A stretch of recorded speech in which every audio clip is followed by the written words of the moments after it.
Hello again, YouTube modelers. Boyd here with you, and welcome to part 2 of our AMT Klingon K'tinga Cruiser buildup. Well, before we get back to work on the model here, guys, I wanted to show you this nice little board that I'm going to be using for the Photon lighting effect, and this is from Starling Technologies. This is a really nice little kit. I'll give you a few close-up of components here. You can see on the lower one here we have the board that controls the sound that has the speaker hooked up. It has a USB input on it. And then up here we see we have the control board for the lighting effects. And off to the left here you can see the lighting harness itself. Now this actually features a separate navigation lighting system for the two flashing red lights that we saw on the Klingon Cruiser from Star Trek the Motion Picture. You have one flashing red there at the top of the neck and one on the bottom of the secondary hull on the belly. And the timing of these lights is exactly right to the timing that we saw in the studio model in the movie. They did a great job on that at Starling. And here you can see that we have the forward and rear firing torpedoes. Now there's two bulbs for each system here. One kind of comes on and holds steady as we saw that torpedo tube kind of light up and start glowing, and then a bright flash as it fires, and same thing on the rear. So this is a really nice setup. Now you can see it also includes a little momentary switch over here that we'll use to activate it. And again, this runs on 9 volts. So you can see I've got it hooked up to my power supply here, and we're running at 9 volts exactly. So let me zoom in on the lighting harness here so you can see that as soon as you activate the power, you get your nice little flashing navigation light there again on the neck and on the bottom of the belly. I've already got those mounted in the model. That's why I've only got one here hooked up for demo purposes. But let's take a look at the firing sequence now. And I'll hold this momentary switch down for a few seconds and let go of it, and then the sequence will start. You'll see that we have 2 shots and then 2 quick shots, and then there's a little pause, and then the rear torpedo fires once when they were, kind of when they were retreating away from the cloud. So here we go. Give it a second here and it should cycle through.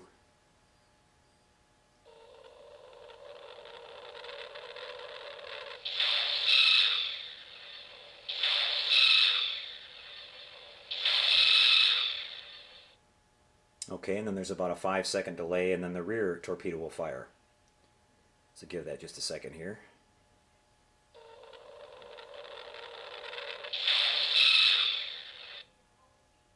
And that's really cool. Now if you just don't do anything and let it sit, it's going to keep cycling. Now give it a couple seconds and it'll cycle through again here. And remember, it fires 2 and then 2 quick shots, so just like it was in the movie, so it's really cool.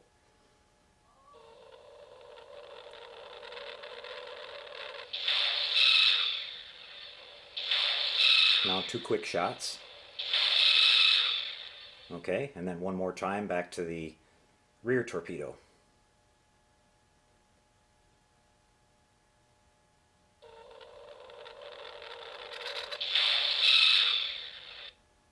Okay, so that works really slick. Now to stop that whole sequence, all you have to do is push the momentary switch again. So I'm really happy with this. Again, the boards are nice and small, so I'm going to mount those inside the hull, and I'll extend the wires to the speaker and mount that in the nice custom base that I'm making for this model. It's going to have the MP3 player in it as well. So we'll have the Star Trek Klingon attack music going that you saw at the beginning of the movie, and all that combined together is going to be really cool. Now you can see I've been working on the secondary hull here, and I've got my impulse engines roughed in. I'll give you a little bit of shot of that, and you can see some of the wiring that I've done on the lighting on the inside of the hull and the nacelles. Both nacelles are attached on the model now, and they're sanded down and smooth, and the joints are nice and strong. Now up here at the front, I'm going to show you in just a second when I get reset up on the bench here, we're going to show you a nice way to mount the neck on this model to make it nice and strong.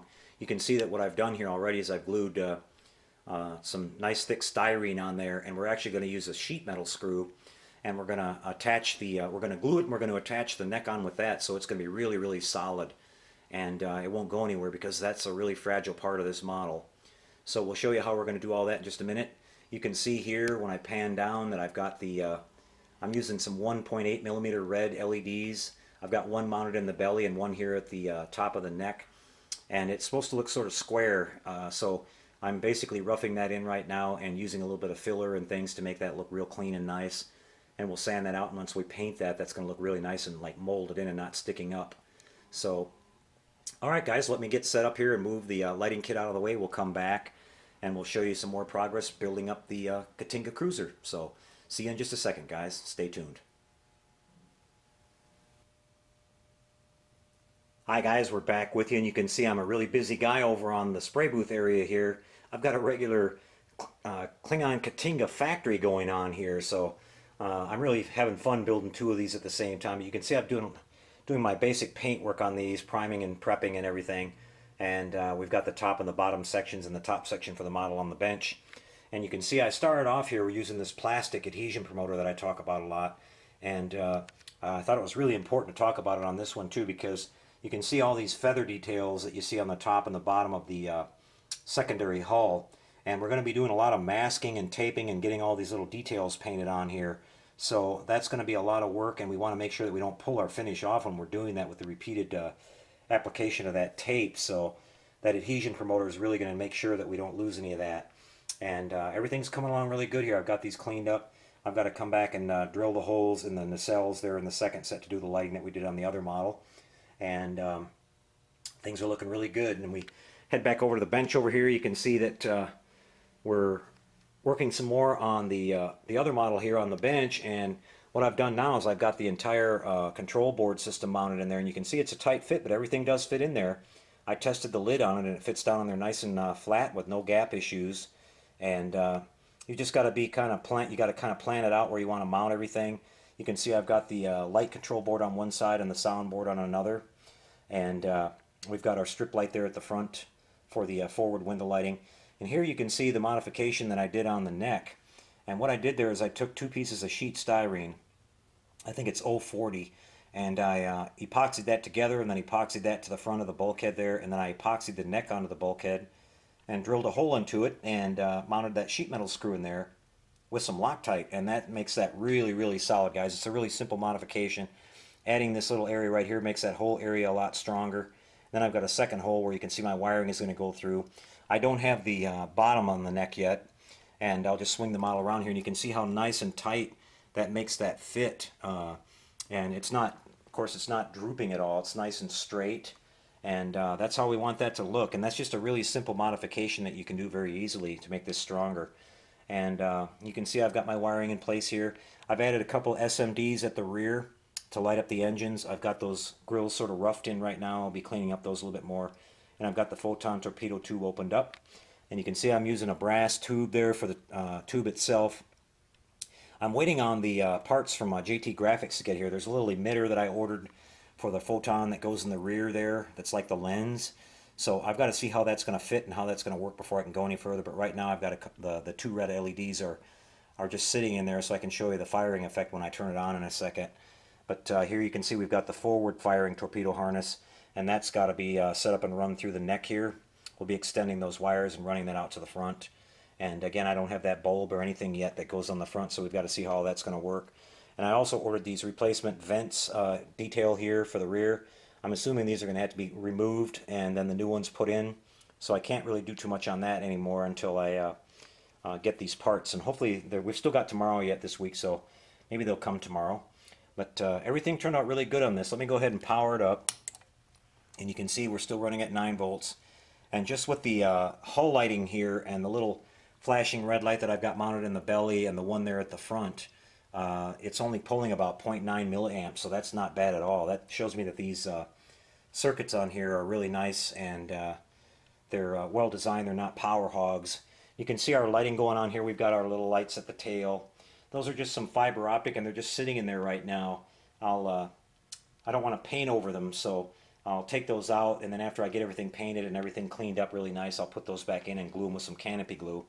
But you can see that our side lighting here is coming out really good on the nacelles, on the outboard, and the inboard side over there. And then I'll swing this thing around here, and you can see we've got our little square-shaped flashing light there on the neck, and our forward lighting is looking really good.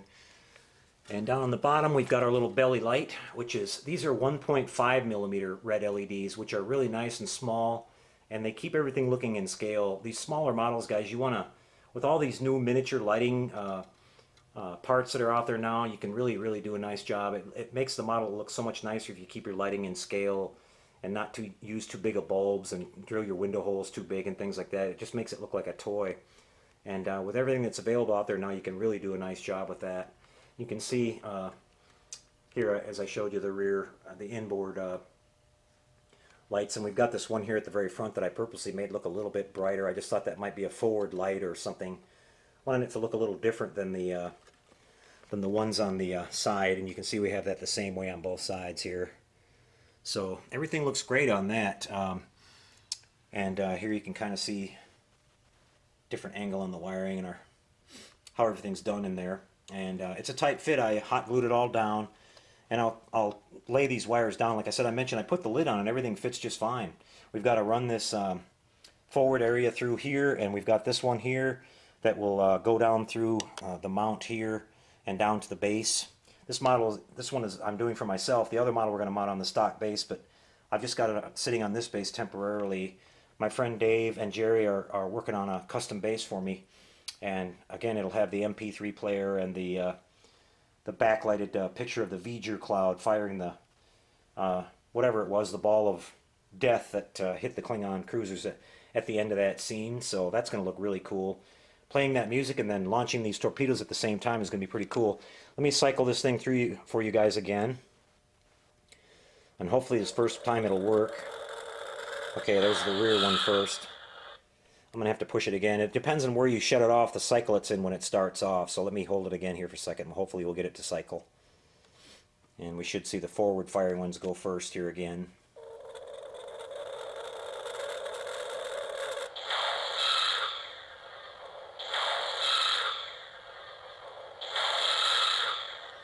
Okay, and we'll go down to the bottom now, and we should see the rear effect, which looks really, really cool. And remember, there's no lens or anything in there yet. That is so awesome. That's really going to look nice when this is all set up. And just like the studio model, so I'm really happy with how everything's going so far. And again, you can see our neck is nice and straight and everything, and our nacelles are nice and straight. And everything is looking good. Now that's going to keep on going, like I mentioned before. You push it again. I haven't quite figured out, I haven't read the full instructions on it on how to cycle it and all that. So I'll just go ahead and turn it off for now. But I'm really happy with this kit, guys. And again, that kit is by Starling Technologies. And they have it, when you order the kit, you get the option of setting this up to do for the K'tinga or the Klingon Bird of Prey, which they also include some fiber optics that I didn't show you. They get so you light that little ring that goes around the Photon launcher as well. And so it's really accurate, and so that's super nice. And then over here, guys, you can see I've got John's model. I've been running it for the last day or two, testing out the lighting, making sure everything's going to hold, and it's just doing just perfectly. And John, I didn't mention on the last video, but I replaced the round 2 supplied power supply. It just didn't look like it was very high quality. This is a Velman unit. It's running at 9 volts, and you need to run it at 9, John. Tenet Control's lighting kit is designed to run at 9 volts, and of course the LED strip in the model will handle 12, but it lights up perfectly bright like you see here, just like it was before. And running it at 9 will make that all the lighting all around last a lot longer, because we're actually going under a little bit what we have everything set up for, so that's just fine. And but this is a 1400 milliamp power supply, so it's plenty strong, and it won't get hot or anything. It's not working really hard to run the model, so just thought we'd throw that in there for you, John. And she's going to go out, I'm packing it up tomorrow morning, and she's going to go out Monday, John, so by Tuesday you should have it. It's going out next day air. And I can't wait to see you show it and see your reaction when you pull it out of the box, so that's going to be really cool. And then Robert, if you're watching, you can see that here we have your kit. Your kit's going to start getting in the queue here on the first week of July or second week of July. We've got all your parts. We've got your kit. We've got the round 2 lighting kit and the beautiful photo etch parts. And Robert's decided to go with the round 2 spinning Bassards effects, so we're going to do a really nice job on that, and everything's going to be fine. So things are moving along just great here, guys. So here's another quick look at the K'tinga. I'm really happy with how everything's going on it so far. The other kit's coming along fine just as well. And so again, I'm waiting for some parts here, but I'll probably do a little bit more detailing on this and some other things that I can get done. And I'll be back with an update either tomorrow or Sunday night on it with a little bit more to show you. So I hope you guys are enjoying it. Take care out there, everybody. Build those models, and we'll see you next time. Happy modeling, everybody.